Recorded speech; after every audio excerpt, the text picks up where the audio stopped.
புதிய எருசலேமில் சபையில் உள்ளவர்கள் அந்த உபதேசத்தை முற்றுமுடிய கற்று தேர்ந்தவர்களாக வேண்டும்.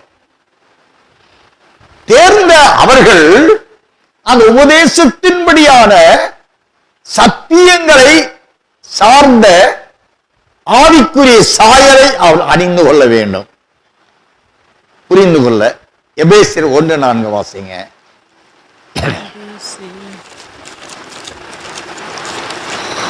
தமக்கு முன்பாக நாம் அன்பில் பரிசுத்தம் உள்ளவர்களும் குற்றம் இல்லாதவர்களுமாய் இருப்பதற்கு அவர் உலக தோற்றத்திற்கு முன்னே கிறிஸ்துவுக்குள் நம்மை தெரிந்து கொண்டபடியே.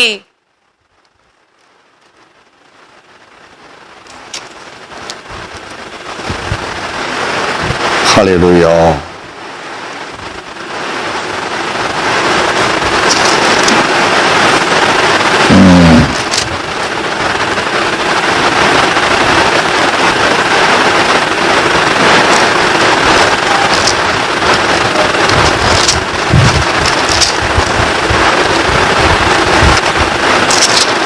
ஒன்று கொரிந்தியர் 2ஆம் அதிகாரம் 7ஆம் வசனம் 6-7 வசனம் வாசிங்க.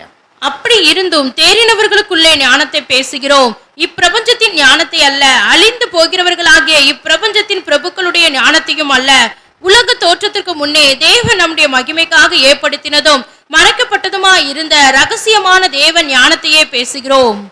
உலக தோற்றத்திற்கு முன்னே தேவன் நம்முடைய மகிமைக்காக ஏற்படுத்தினதும் மறைக்கப்பட்டதுமாயிருந்த ரகசியமான தேவ ஞானத்தையே பேசுகிறோம் என்று சொல்லுகிறார். உலக தோற்றத்திற்கு முன்னே தேவன் நம்முடைய மகிமைக்காக ஏற்படுத்தின ரகசியம். உலக தோற்றத்திற்கு முன்னாகவே நமக்காக தேவனால் ஏற்படுத்தப்பட்ட ரகசியம். அப்படி என்றால் அதைத்தான் அந்த ரகசியம் என்ன? 1 கொரிந்தியர் 15ஆம் அதிகாரம் 51-52 வசனங்களை வாசிக்கலாம். இதோ ஒரு ரகசியத்தை உங்களுக்கு அறிவிக்கிறேன், நாம் எல்லாரும் நித்திரை அடைவதில்லை, ஆகிலும் கடைசி எக்காலம் தொனிக்கும் போது ஒரு நிமிஷத்திலே ஒரு இமை பொழுதிலே நாம் எல்லாரும் மறுரூபமாக்கப்படுவோம். இந்த ரகசியத்தை உலக தோற்றத்திற்கு முன்பாகவே தேவன் நம்முடைய மகிமைக்காக, யாருடைய மகிமைக்காக? முடிவான காலத்தில் வெளிப்படும் ராஜ்யத்தின் புத்திரர்கள் இருக்கிறாங்களே, தன் புருஷனுக்காக அலங்கரிக்கப்படும்படியாக கடைசி நாட்களில் காலத்தில் எழுப்பப்பட தீர்மானிக்கப்பட்ட ராஜ்யம் என்ற பரிசுத்த புதிய எருசலேம் நகரம் என்ற ஆட்டுக்குட்டியாருடைய மகிமையை அணிந்து கொண்ட மணவாட்டி இருக்கிறாளே, ஆட்டுக்குட்டியாருடைய மனைவியாய மணவாட்டி என்ற பரிசுத்த புதிய எருசலேம் நகரம் இருக்கிறாளே, அவளுக்கு என்று உலக தோற்றத்திற்கு முன்னே தேவன் நம்முடைய மகிமைக்காக ஏற்படுத்தினதும், ஆனால் அந்த காலம் வருகிற வரைக்கும் அந்த தேவத்திட்டம் மறைக்கப்பட்டு இருந்தது. அந்த மறைக்கப்பட்டிருந்த ரகசியம் அதை குறித்து அது என்ன என்பதை, அந்த தேவனுடைய ஞானத்தை இப்பொழுது நாங்கள் உங்களுக்கு பேசுகிறோம் அல்லது பிரசங்கிக்கிறோம் என்று சொல்லப்படுகிறது. கொலோசியர் 1ஆம் அதிகாரம், தயவு செய்து கதையாக்காதீங்க, கொஞ்சம்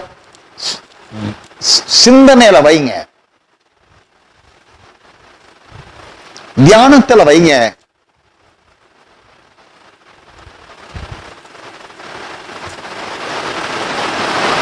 கொலோசியர் 1:27 வாசிங்க. புறஜாதிகளுக்குள்ளே விளங்கிய இந்த ரகசியத்திலுள்ள மகிமையின் ஐஸ்வர்யம் இன்னதென்று தேவன் தம்முடைய பரிசுத்தவான்களுக்கு தெரியப்படுத்த சித்தமானார். பாருங்க, புறஜாதிகளுக்குள்ளே விளங்கிய இந்த தேவனுடைய மகிமையின் ரகசியம் புறஜாதியிலிருந்து மீட்கப்பட போகிற மணவாட்டியானவர்களுக்கு என்றுதான் அன்புநாதனால் ஏற்படுத்தப்பட்ட அந்த ரகசியம் என்று நாம் கொலோசியர் 1:27 அருமையான அப்போஸ்தலனாகிய பவுல் அடியாரை கொண்டு ஆவியானவர் எழுதுகிறார். 20 கொலோசியர் 1:23 வாசிப்போம்.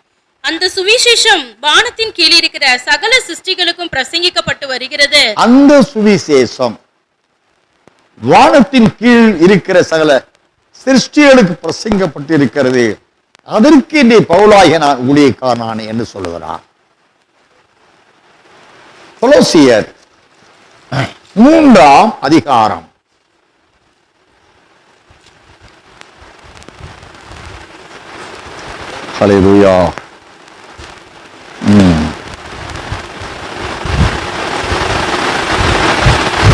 10ஆம் வசனத்தை வாசிப்போம். தன்னை சிருஷ்டித்தவருடைய சாயலுக்கு ஒப்பாய் பூரண அறிவடையும்படி புதிதாக்கப்பட்ட புதிய மனுஷனை தரித்துக் கொண்டிருக்கிறீர்களே. தன்னை சிருஷ்டித்தருடைய சாயலுக்கு ஒப்பாய் பூரண அறிவடையும்படிக்கு புதிதாக்கப்பட்ட புதிய மனுஷனை தரித்துக் கொண்டிருக்கிறீர்களே. அப்போ பழைய மனுஷன் அல்ல, இந்த முடிவான ரட்சிப்புக்கு உரியவர்கள் அடைந்து கொள்ள போகிற மனுஷன் யார்? புதிதாக்கப்பட்ட மனுஷன். பழையவெல்லாம் அழிந்து ஒளிந்து போன மனுஷன் ஆவியானவருக்கு புதிதாக்கப்பட்ட மனிதன் என்றால் அது விளக்கம் கொடுக்கிறார். நம்மை சிருஷ்டித்தவருடைய சாயலுடைய ஞானம், அறிவு, நம்மை சிருஷ்டித்தருடைய சாயலுக்கு ஒப்பாய் இருக்கிறபடியா அவர்கள் பூரண அறிவுடையவர்கள். நம்மை தன்னை சிருஷ்டித்தருடைய சாயலுக்கு ஒப்பாய் பூரண அறிவை அடையும்படிக்கு அவர்கள் புதிதாக்கப்பட்ட மனுஷனை தரித்துக் கொண்டவர்கள். பழைய மனுஷன் அங்கே வெளிப்படாது. அவர்களுக்குள், இந்த மனவாட்டி சபையினருக்குள் வெளிப்படுகிற மனுஷன் பிதாவை அவர்கள் அணிந்து கொண்டிருக்கிறபடியால், பிதாவுடைய சாயல் ரூப மகிமை அவர்கள் தரித்து கொண்டவர்களாய் இருக்கிறபடியினால் அவர்களிருந்து வெளிப்படும் செயல்பாடுகள் அத்தனையும் அவர்களுடைய பிதா, அவர்களுக்குள் மறைந்திருக்கிற பிதாவினுடைய சாயல், அது புதிதாக்கப்பட்ட மகிமையின் சாயலுக்குரிய வார்த்தைகள், செயல்பாடுகள், அர்ப்பணிப்பு, ஜீவியம், இவைகள்தான் அவர்கள் வெளிப்பட வேண்டும் என்பது கர்த்தருடைய கட்டளையாயிருக்கிறது. ஆனபடியினாலே இதை அடைந்து கொள்ள அவர்களுக்கு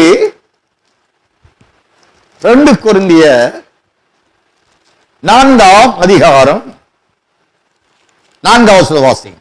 தேவனுடைய சாயலாய் இருக்கிற கிறிஸ்துவின் மகிமையான சுவிசேஷத்தின் ஒளி அவிசுவாசிகளாகிய அவர்களுக்கு தேவனுடைய சாயலாய் இருக்கிற கிறிஸ்துவின் மகிமையான சுவிசேஷத்தின் ஒளி. இந்த புதிதாக்கப்பட்டவருடைய சாயல் தேவனுடைய சாயலாய் இருக்கிற கிறிஸ்துவின் மகிமையான சுவிசேஷத்தின் ஒளி. இப்ப தேவனுடைய சாயலாய் இருக்கிற அந்த மகிமை இருக்கே, தேவனுடைய மகிமை, அது கிறிஸ்துவின் மகிமை, அதை அடைந்து கொள்வதற்கு ஆயத்தப்படுத்துகிறதான சுவிசேஷத்தின் ஒளி, சுவிசேஷமான வெளிச்சம் இவர்களுக்கு இந்த ராஜ்யத்தில் இருந்து வெளிப்படும் சுவிசேஷமாக உபதேசமாக கொடுக்கப்பட்டு அதற்கு ஒப்புவித்துக் கொண்டவர்கள் யாவரும் அடைய போகிற அந்த ரட்சிப்பு தான் முடிவான ரட்சிப்பு. அந்த முடிவான ரட்சிப்பை குறித்து தான் வேதாகமம் முழுவதும் போதிக்கப்படுகிறது.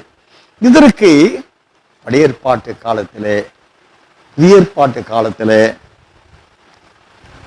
முடிவான ரட்சிப்பை சார்ந்த சத்தியங்கள், முடிவான காலத்திற்கு வைக்கப்பட்டிருக்கிற சத்தியங்களை தேவனாய் கர்த்தர் தமது தீர்க்க தரிசிகளை கொண்டு ஆங்காங்கே அறிவித்து வருகிறார்.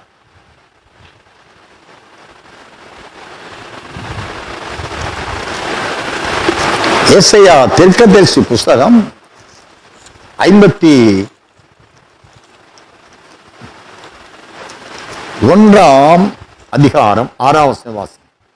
உங்கள் கண்களை வானத்துக்கு ஏறெடுங்கள், கீழே இருக்கிற பூமியையும் நோக்கி பாருங்கள். வானம் புகையை போல் ஒளிந்து போம், பூமி வஸ்திரத்தை போல் பழசாய்ப்போம், அதன் குடிகளும் அப்படியே ஒளிந்து போவார்கள். என் ரட்சிப்போ என்றென்றைக்கும் இருக்கும், என் நீதி அற்று போவதில்லை.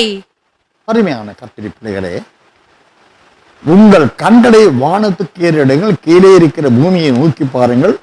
வானம் புகையை போல் ஒளிந்து போம், பூமி வஸ்திரத்தை போல் பழசாய்ப்போம், அதன் குடிகளும் அப்படியே ஒளிந்து போவார்கள். என் ரட்சிப்போ என்றென்றைக்கும் இருக்கும், என் நீதி அற்று போவதில்லை. என்னுடைய ரட்சிப்பு, என்னுடைய நீதி அற்று போவது இல்லை. அது என்றென்றைக்கும் இருக்கக்கூடிய ரட்சிப்பு. அந்த ரட்சிப்பு தான் முடிவான ரட்சிப்பு. அந்த ரட்சிப்பை பிரசங்கிக்க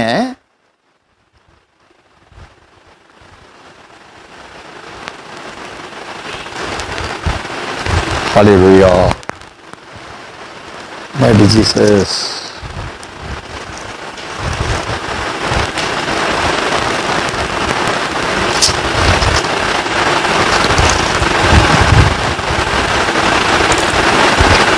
எஸ்ஐயா 45ஆம் அதிகாரம் 22வது வசனத்தை வாசிப்போம். பூமியின் எல்லையெங்கும் உள்ளவர்களே, என்னை நோக்கி பாருங்கள், அப்பொழுது ரட்சிக்கப்படுவீர்கள். நானே தேவன், வேறொருவரும் இல்லை. பாருங்க, முடிவான காலத்தின் ரட்சிப்பு பூமியில் உள்ள சகல ஜாதிகளுக்கும் சாட்சியாக பிரசங்கிக்கப்படும். அப்பொழுது முடிவு வரும் சொல்கிறார். அப்போ முடிவான ரட்சிப்பை, அந்த நித்திய ரட்சிப்பை பூமி எங்கும் உள்ளவர்களே, உங்கள் ரட்சிப்பை கொடுக்கிற என்னை நோக்கி பாருங்கள், அப்பொழுது ரட்சிக்கப்படுவீர்கள். நானே தேவன், வேறொருவரும் இல்லை. அருமை ரட்சர் நோக்கி பாருங்கள் என்றால் அந்த ரட்சிப்பு எப்படி கொடுக்கப்பட்டது? எபிரேயருக்கு எழுதிய நிருபம் 2ஆம் அதிகாரம் 10வது வசனத்தை வாசி. ஏனென்றால் தமக்காகவும் தம்மாலையும் சகலத்தையும் உண்டாக்கினவர் அநேகம் பிள்ளைகளை மகிமையில் கொண்டு வந்து சேர்க்கையில் அவருடைய ரட்சிப்பின் அதிபதியை உபத்திரவங்களினாலே பூர்ணப்படுத்துகிறது. அவருக்கு அவருடைய ரட்சிப்பின் அதிபதியானவர் இந்த முடிவான ரட்சிப்பை, அந்த முடிவான காலத்தில் எழுப்பப்பட இருக்கிற ராஜ்யம் என்ற மனவாட்டி சபை, அந்த மனவாட்டி சபையில் உள்ளவர்கள் முடிவான ரட்சிப்பை அணிந்து கொள்ள அவருக்கு வெளிப்படுத்துகிற, அந்த சபையிலிருந்து வெளிப்படுத்துகிற சத்திய உபதேசங்கள், இவைகள் அனைத்தும் அந்த முடிவான ரட்சிப்பை அணிந்து கொள்ள எதை அருமைய ரட்சகர் போதிக்கிறார் என்றால், அவர்களுடைய ரட்சிப்பின் அதிபதி அவர்களை மகிமையில் நித்தியத்தில் கொண்டு போய் சேர்க்கும்படியாய் உபத்திரவங்களில் பூர்ணத்துவத்திற்கு தன்னை ஒப்பு கொடுத்தார். அந்த ரட்சிப்பு இவர்கள் எப்படி கிடைச்சது? மகா கொடிய உபத்திரவப்பட்டு தன்னாதி ஆத்மா சரீரத்தை அவர்களுக்கு என்று சிந்தி அவருடைய பாவத்தை ரத்தம் மன்னித்து, பாவம் மன்னிக்கப்பட்டவர்களுக்கு அவருடைய ரத்தத்தில் உள்ள ஜீவனாகி ஆவியானவர் அவர்களை புதிதாக்கி அவருடைய ஜீவனில் உள்ள தேவ சாய் ரூபம் அதை அவர்களுக்கு அணிவித்து மகிமைக்குரியவர்களாய், மனவாட்டியானவர்களாய், தன்னை சிருஷ்டித்த கர்த்தராய் இயேசு கிறிஸ்துவின் சாயலை அணிந்து கொள்ள தேவன் அவர்களுக்காக உபத்திரவங்களின் பூர்ணத்துவத்தின் மூலமாக இந்த ரட்சிப்பை அவர்களுக்கு கிடைக்க செய்தார். ஆனால் அந்த ரட்சிப்பை அடைந்து அழைக்கப்பட்டவர்கள் அவருக்காக செய்ய வேண்டிய குரானமான பொறுப்பு, கடமை என்ன? அவர் பட்ட பாடுகளினாலே, உபத்திரவங்களின் பூர்ணத்துவத்தினாலே அந்த ஜனத்திற்கு, மனவாட்டியானவர்களுக்கு தேவன் அவருடைய சாயல் ரூப மகிமை ஜீவனை கொடுத்து மகிமையை கொண்டு போய் சேர்க்கிறார். இந்த வீடியோ உங்களுக்கு பிடிச்சிருந்தா லைக் பண்ணுங்க, உங்க நண்பர்களுக்கும் ஷேர் பண்ணுங்க, அப்படியே நம்ம சேனலுக்கும் சப்ஸ்கிரைப் பண்ணிடுங்க. நன்றி. அடுத்த வீடியோவில் சந்திப்போம்.